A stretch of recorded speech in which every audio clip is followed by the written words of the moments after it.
আচ্ছা, আপনারাও কি ঠিক আমার মতো এরকম হুটহাট সব রেসিপিগুলা ট্রাই করেন? যদি ট্রাই করেন তাহলে কিন্তু অবশ্যই কমেন্টে জানাতে ভুলবেন না। দেখি কে আছেন ঠিক আমার মতো এরকম পাগল।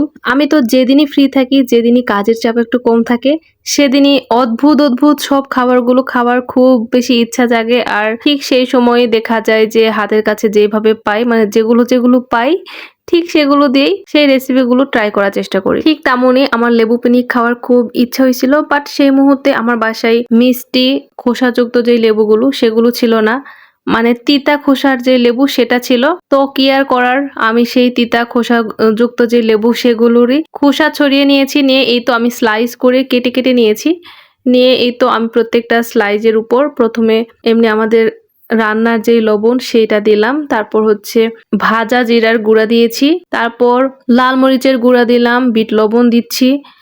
আর এগুলো আমি এমনভাবে দিচ্ছি যাতে প্রত্যেকটা স্লাইজের উপর সমপরিমাণে পড়ে, তা না হলে দেখা যাবে যে খাইতে গেলে অনেক টক লাগবে, ভাল লাগবে না। আমি এখানে লবণ আর মরিচ একটু বেশি করে ইউজ করছিলাম, কারণ লেবু যেহেতু অনেক টক।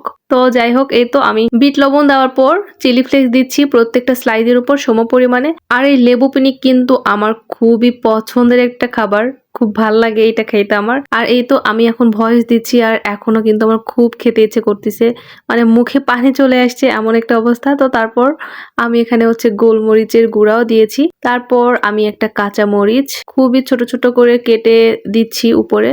প্রত্যেকটা স্লাইজের উপরে আমি কাঁচা মরিচ দিয়ে নিলাম, আর এটা কেচি দিয়ে কেটেছি যাতে অনেক বেশি ছোট হয়। তারপরে তো কাঁচা মরিচগুলো একটু পড়ে গেছিল, মানে স্লাইস থেকে হাত দিয়ে একটু উঠাই দিলাম প্রত্যেকটা স্লাইজের উপর।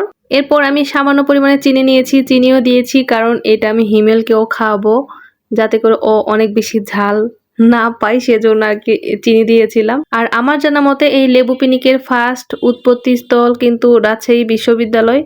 জানি না আমি হচ্ছে সঠিক বললাম না ভুল, তবে আমি এটাই জানি, সো আমি এটাই শেয়ার করলাম। তো তারপর সবশেষে আমি উপরে হচ্ছে সরিষার তেল দিয়ে নিলাম, একটা স্পুনে করে দিলাম যাতে প্রত্যেকটার উপর সমপরিমাণে পড়ে। তারপর এই তো আমার লেবু পিনিক কমপ্লিট। আমার কাছে তো খুবই মজা লাগে এই লেবু পিনিক। আপনারা যারা টেস্ট করেছেন তারা অবশ্যই জানাতে ভুলবেন না যে আপনাদের কাছে কেমন লাগে। আর যারা এখনো টেস্ট করেন নাই কখনো, তারা জাস্ট একবার ট্রাই করবেন, দেখবেন অনেক ভালো লাগবে। আর যদি সর্দি হয় বা হচ্ছে মাথা ব্যথা করে, তাহলে কিন্তু ২-১টা স্লাইস খেলেই একেবারে সবকিছু, মানে মাথা ক্লিয়ার হয়ে যাবে। মানে বেশ ভালো লাগে আমার কাছে। তো এই ছিল আজকের ভিডিও। কথা হবে নেক্সট কোনো ভিডিওতে। আল্লাহ হাফেজ।